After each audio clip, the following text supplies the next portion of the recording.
आसमान को चूमते लेह लद्दाख के ये पहाड़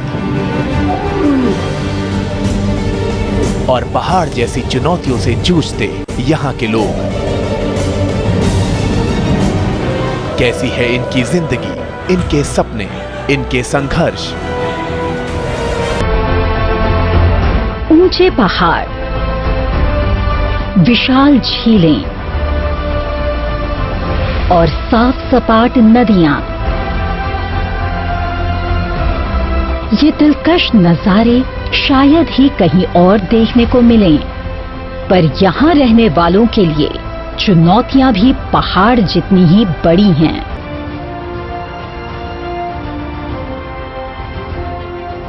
किसी शायर ने कहा है, सैर कर दुनिया की गाफिल, ये जिंदगानी फिर कहां। जिंदगानी गर रही तो ये नौजवानी फिर कहां।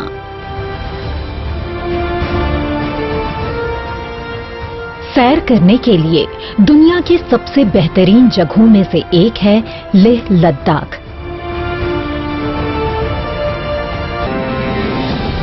क्या नहीं है यहाँ, गगन को चूमते ये पहाड़, अल्हड़ बहती नदियां, दिलकश नजारे और जहां तक निगाहें दौड़ाओ नीला आसमान।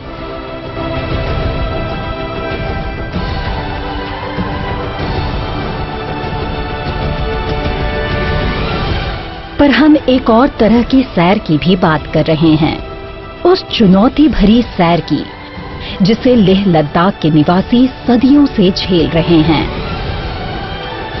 इस संघर्षपूर्ण सैर ने कईयों की जिंदगानी भी ले ली और नौजवानी भी।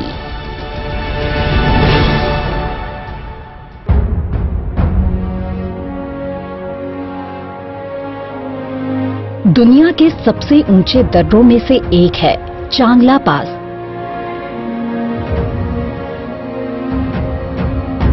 समुद्र तल से ऊंचाई 17,590 फीट। चांगला पास से उतरते ही मिलता है ये नजारा।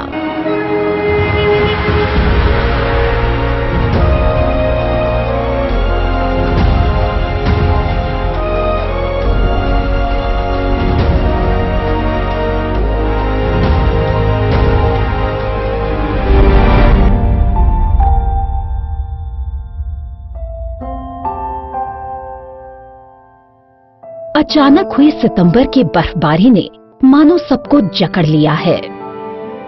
जिंदगी का पहिया यकायक ही रुक गया। लेकिन नहीं, लद्दाख में ही बसने वाले कुछ ऐसे भी हैं जिनके लिए ये बर्फ कुछ भी नहीं है।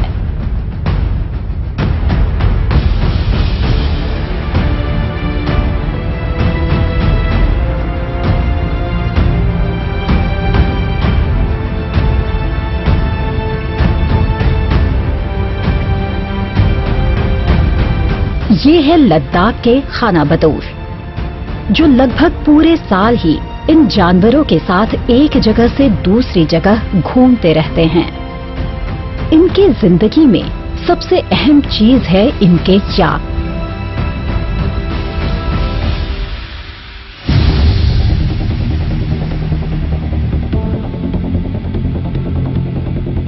इससे दूध और उससे बने पदार्थों को बेचकर ही ये खाना बदोश अपना गुजर बसर करते हैं।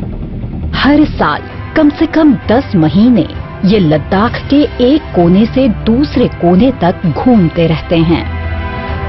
और ये याक भी अद्भुत प्राणी हैं। अगर ऊंट रेगिस्तान का जहाज है तो ये है पहाड़ों का जहाज। जरा देखिए क्या क्या खूबियां हैं याक में। 0 से 50 डिग्री कम तापमान को यह आसानी से झेल लेता है। 300 किलो तक का बोझ अपनी पीठ पर लादकर ये मीलों तक बिना हाफे, बिना रुके चल लेता है। आज से करीब 50 साल पहले तक जब मोटर गाड़ियां इन दुर्गम रास्तों पर कम ही चला करती थी, तब याक की मदद से ही लोग एक जगह से दूसरी जगह जाया करते थे।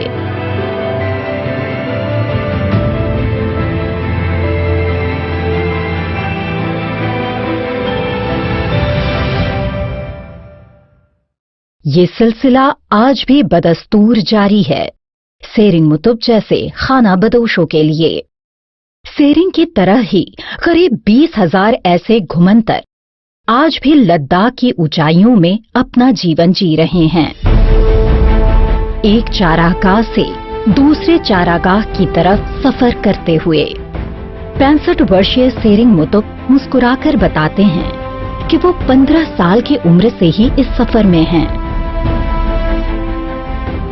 यहाँ से ठंडी का टाइम बहुत दूर लेके जाता है। यहाँ से ये शेख होके ये मुरगू रोड में नाले में शुक्पा कुंगसांग करके 2 नाला है, बड़ा बड़ा नाला है, उसमें लेके जाता है। वहाँ बहुत अच्छा घास होता है। हाँ जी, यहाँ से बहुत दूर है, ये हम 2-3 दिन का रास्ता है। हाँ जी, 3 दिन तक वह सामान लोड करके या के साथ जाता है, फिर उधर पहुँच जाता है तो 1 महीना उधर बैठता है, फिर 1 महीने के बाद घास खत्म हो जाए तो फिर और थोड़ा आगे चला जाता है, उधर रहता है। 9 महीने बाहर रहता है, इसी तंबू के साथ रहता है या के साथ जगह चेंज करते करते। कभी बर्फ पर ठंडी के टाइम थोड़ा नीचे जाना, गर्मी आते आते थोड़ा ऊपर ये टॉप के पास तक जाता है। यहाँ से थोड़ा चंगला टॉप के पास आगे भी जगह है, उधर बैठता है 1-2 महीना, फिर बर्फ पड़ने पर इधर आता है। फिर अभी यहाँ थोड़ा ठंडा हो जाएगा, यहाँ से 2-4 दिन के बाद और यहाँ से भी और नीचे जाएगा। मौसम के हर मिजाज को झेला है उन्होंने। उनकी पत्नी 45 साल से उनके साथ ही हैं, कदम से कदम मिलाते हुए। अमानी बेनमी हूँ, अमानी बेनमी, अमानी बेनमी, अमानी बेनमी, अमानी बेनमी, अमानी बेनमी। वो हंसकर कहती हैं कि इस जिंदगी की तो उन्हें अब आदत लग चुकी है, किसी किस्म का कोई गिला नहीं है इन्हें। इस खाना बदोश दंपति का ये टेंट भी याक की खाल का बना है, लेकिन इन्हें बर्फ से पूरी तरह बचाने में ये भी नाकामयाब है। इनके सफर का पूरा सामान हर समय इनके साथ ही रहता है। न मालूम किस घड़ी कूच करना पड़ जाए, ये सब इनके हाथ में नहीं है। ये तय करता है लद्दाख का बनता बिगड़ता मौसम, या फिर दूर किसी घाटी में इनके याकों के लिए उग रही नई घास।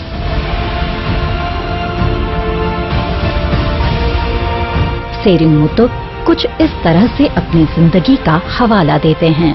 बस या के साथ ये गर्मी का टाइम तो आसान है, बस ये पहाड़ी में चढ़ के आता है, दिन को एक आदमी साथ जाके लेके आना, शाम को लाया बच्चा सब इधर बंद करके, सुबह उसका दूध निकाल के फिर बच्चा माँ साथ छोड़ देना, दिन में वो चरा के आएगा, बस फिर सुबह दूध निकाल दिए, फिर रात को इधर ही रहेगा वो। हम बचपन से हमारा माता पिता दादा दीदी के टाइम से या पहले बकरी भी था, अभी बकरी नहीं, यागी है बस। ऐसी ही चुनौतियों भरी कहानियां लद्दाख के कई और हिस्सों में देखी और महसूस की जा सकती हैं। मसलन पेंगोंग झील के पास लद्दाख आने वाला शायद ही कोई ऐसा सैलानी होगा जो पेंगोंग का नजारा लिए बिना वापस जाता होगा। भारत चीन सीमा पर ये दुनिया की सबसे बड़ी और सबसे ऊंचाई पर स्थित नमकीन पानी की झील है।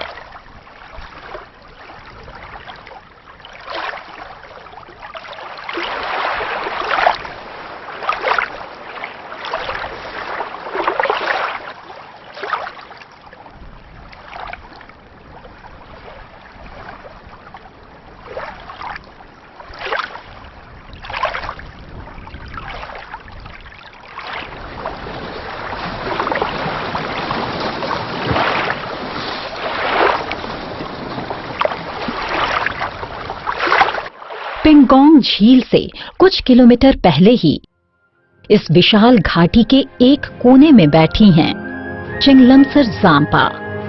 सैलानियों में जाम्पा की ज्यादा दिलचस्पी है नहीं और न ही सैलानियों की इस बूढ़ी औरत में।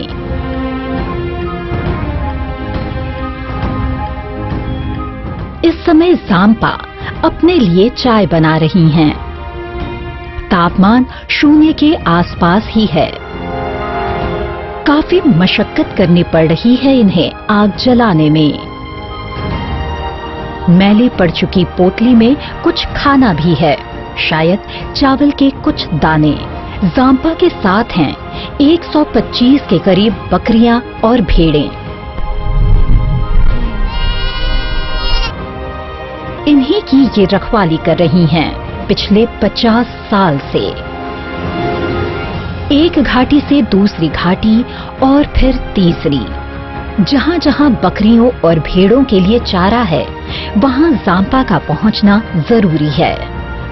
जांपा बताती हैं कि इन पहाड़ों से बाहर वो कभी निकली ही नहीं। सपाट मैदान और भीड़ भाड़ क्या होती है, उनका इन्हें कोई एहसास ही नहीं है। इन जगहों की सिर्फ तस्वीरें ही देखी हैं।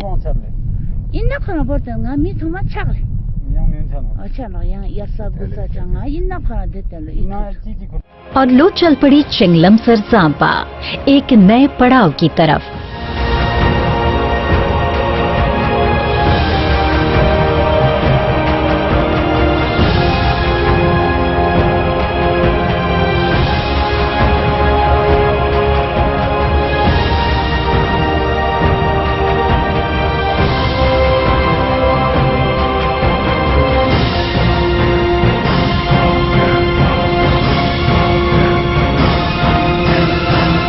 लद्दाख में वन्य जीव भी अनूठे हैं, जैसे कि ये मारमोट।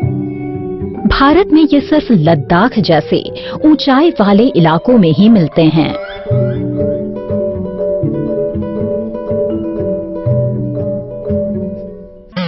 साल के 6 महीने ये अपने बिल में हाइबरनेशन यानी गहरी नींद में रहते हैं।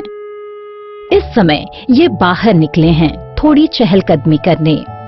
ये अपने और सैलानियों का मन बहला रहे हैं।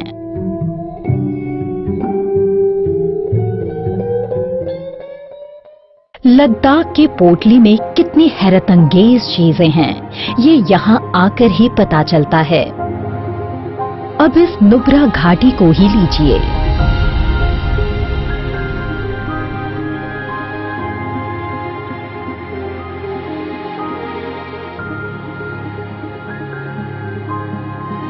इस घाटी का सबसे खूबसूरत नजारा देखना है तो आइए इस डिस्किट मॉनेस्ट्री पर।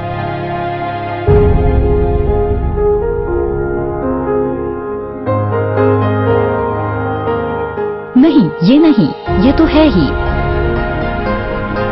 यहां से देखिए नुब्रा की शान।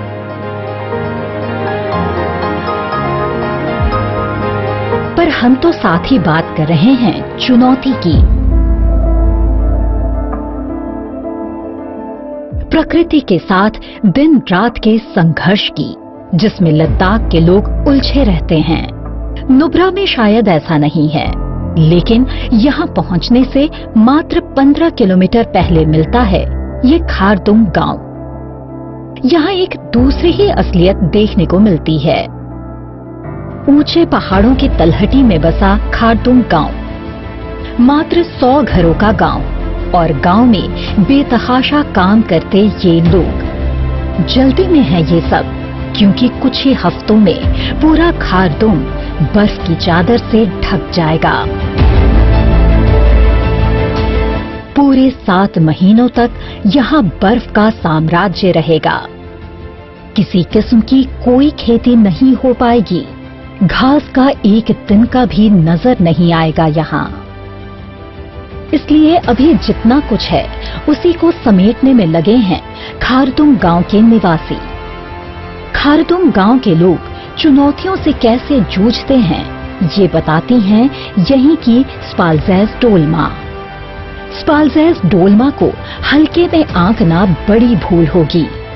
जिंदगी की कठिनाइयों का इन्होंने कैसे डटकर मुकाबला किया, ये भी एक मिसाल है। 5 साल पहले ही डोलमा इस गांव के सरकारी स्कूल से बतौर टीचर रिटायर हुई हैं।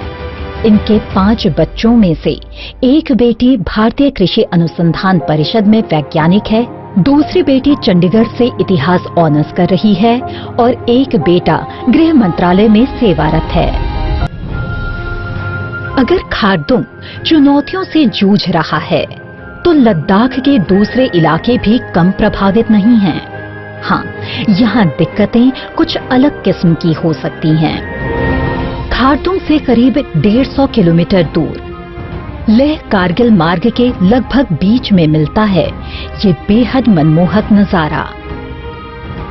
ये है लद्दाख का विश्व प्रसिद्ध मूनलैंड यानी चांद की जमीन। बिल्कुल चांद की सी सतह है इन पहाड़ियों की।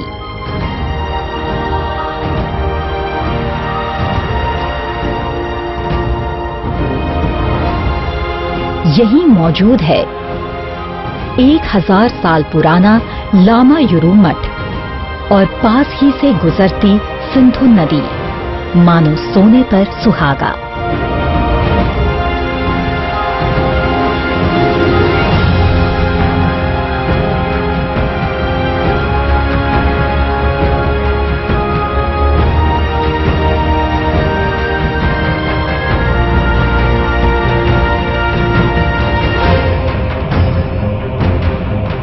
लेकिन इस सुख के सागर में भी इंसान चिंताओं से ज्यादा दूर नहीं है।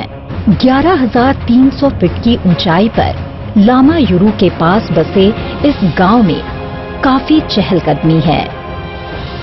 मौसम बदल रहा है। जल्दी ही ये पूरा इलाका बर्फ की आगोश में आ जाएगा। इनके मवेशियों का क्या होगा? ये दंपति इस चुनौती का सामना कर रहा है। अपनी गायों और बकरियों के लिए चारे का बंदोबस्त भी तो करना है।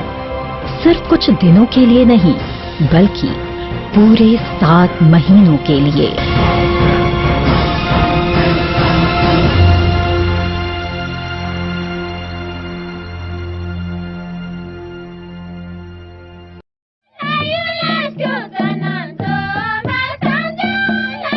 लद्दाख का लोक संगीत भी यहाँ के ऊंचे पहाड़ों, नदियों और झरनों की तरह ही खूबसूरत है।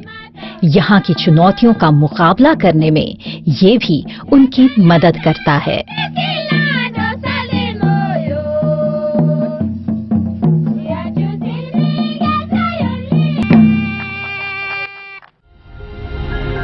बात साफ है, लद्दाख की खूबसूरती आपको मंत्रमुग्ध कर देगी और जमीनी हकीकत अंदर तक हिला देगी। लेकिन फिर ये भी है कि आप गिलास को आधा खाली देखते हैं या आधा भरा हुआ। लाख मुसीबतें सह रहे हैं सेरिंग मुतुब जैसे खाना बदोश, पर जिंदगी पर इनकी पकड़ कमजोर नहीं हुई है। खुश जाता है, क्या है, शांति है बिल्कुल। चेंगलमसर जाम्पा का भी अपनी बकरियों के लिए लगाव देखते ही बनता है और इस्पालजैज डोलमा ने तो हिम्मत का दामन कभी छोड़ा ही नहीं।